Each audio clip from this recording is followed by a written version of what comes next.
ഇതാ കാണുന്ന വീടുകളിലൊക്കെ ആളുകൾ ടോർച്ചടിച്ചുകൊണ്ടിരിക്കുകയാണ്. പക്ഷെ അങ്ങോട്ട് പോകാനൊരു നിവൃത്തിയില്ല. കുത്തി ഒളിച്ചുകൊണ്ടിരിക്കുന്ന വെള്ളപ്പാച്ചിലാണ്. താഴെ NDRF ടീം ആളുകൾ താഴെ അതാ അവിടെ തയ്യാറായി നിൽക്കുന്നുണ്ട്. പക്ഷെ ആർക്കും അങ്ങോട്ടും ഇങ്ങോട്ടും എത്താൻ കഴിയാത്ത അവസ്ഥയാണ്.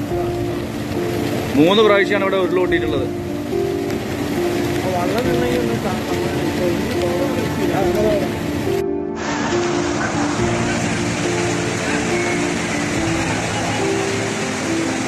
ഇതാണ് ഉരുൾപൊട്ടി വന്ന വഴിയാണത്.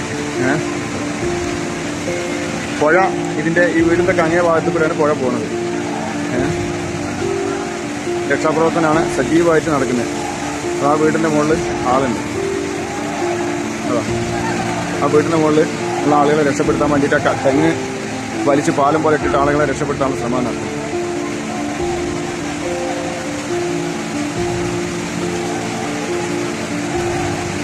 ആ വീടിന്റെ മൂലയിലേക്കാണ് വണ്ടിയാണ് തല കുത്തനെ നിൽക്കുന്നത്. കാറ്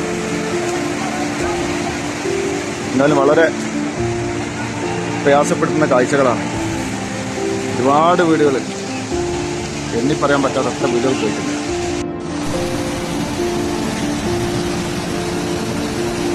ചൂരമല പാലത്തിന്റെ തുടക്കണ തൂണല്ല അതാ കാണുന്നത്. മുണ്ടക്കൈ റോഡ് പാലൊന്നുമില്ല, അത് സ്കൂളതാണ്. അപ്പുറത്ത് കുറേ ആൾക്കാർ കുടുങ്ങിക്കുന്നുണ്ട്. കുടുങ്ങിക്കില്ല, ആ ഭാഗത്ത് എല്ലാവരും അവിടെ ഉള്ളൊരു ഇത് കുഴപ്പമില്ല. പക്ഷെ അവിടെ നിന്ന് അങ്ങോട്ടും ഇങ്ങോട്ട് പോകാൻ പറ്റില്ല, ഈ പാലം പോയതുകൊണ്ട്. ഇത് അമ്പലം നിൽക്കണമൊന്നും ഇല്ല അവിടെ. പാലന്മാർ മാത്രമേ. ആശുപത്രി അപ്പുറത്തൊരു ബസ്സുണ്ട്. ടൗണിൽ ഫുള്ളും ചളിയാണ്. ചളിയല്ല, ഒക്കെ ഷട്ടറൊക്കെ പൊളിഞ്ഞില്ലേ, അടിച്ചു വന്നിട്ടാണ്.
Gracias.